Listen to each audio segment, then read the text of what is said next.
Hello everyone, welcome back to your Teps reading study. This is a continuation of coverage of your book 2 exam 1. Today is turn to cover question 39. Again, the last 2 or 3 questions of Teps are exactly under this type, which is the type that exactly same style with the question 38, the one that we covered the last time.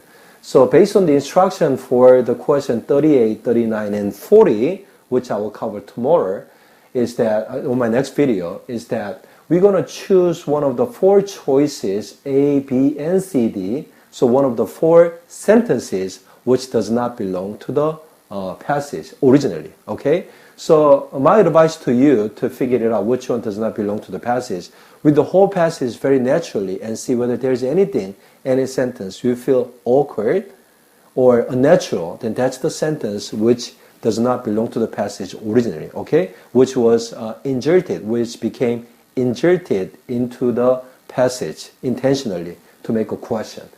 Okay, as usual, let me read the whole passage once, and then we're going to go back to the passage for more detailed informations. Okay, 39 says, during the Tang Dynasty, 618 to 907, China was the wealthiest and most populous empire in the world. Choice A says, trade thrived via the Silk Road on land and by sea with India, Japan, and Korea.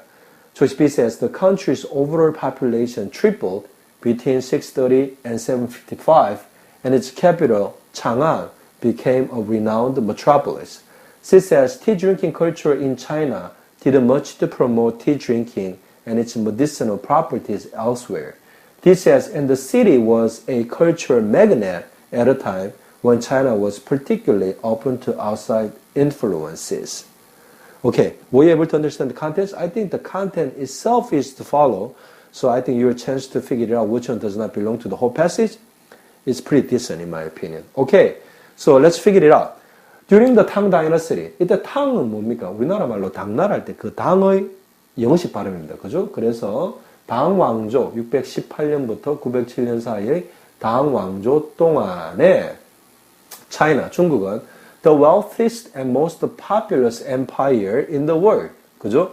그래서 세상에서 가장 부자고 가장 인구가 많은 그러한 제국이었답니다.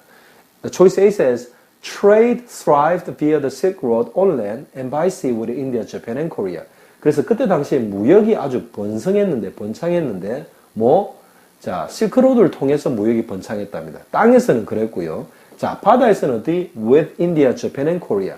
인도와 그 다음에 일본과 한국과의 그런 어떤 해상 무역을 많이 했다는 거죠. So choice B says the country's overall population. 그래서 그 나라의 당 왕조, 당 제국의 그 당 왕조죠. empire는 그죠? 그 왕조, 그 당 제국의 그 전체적인 인구가 tripled, 3배가 되었답니다. 언제? Between 630 to 755. 630년에서 755년 요 한 120년 사이에 인구가 3배로 늘어났답니다. 그리고 its capital, 창안, became a renowned metropolis.